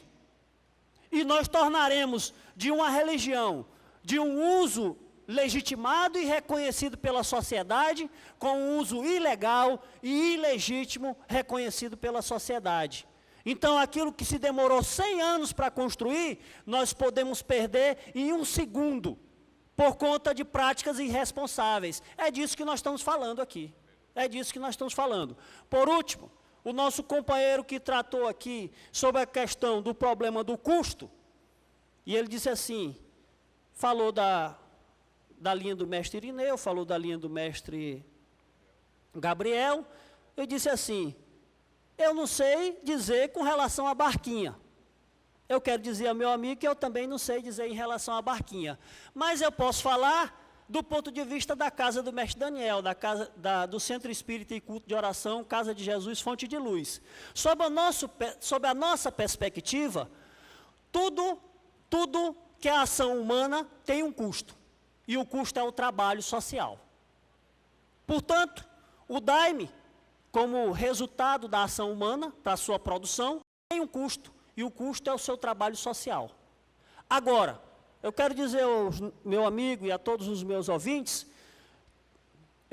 chamando o outro alemão, Bertold Brecht, poeta e dramaturgo, que diz o seguinte, aquilo que tem preço não tem valor. E o que tem valor não tem preço. O que nós estamos chamando a atenção aqui é o seguinte, uma coisa é o valor material e imaterial da produção de uma bebida sagrada, de um vinho sagrado, para todos nós, que é feito nas comunidades tradicionais, a custo do trabalho coletivo e irmanado.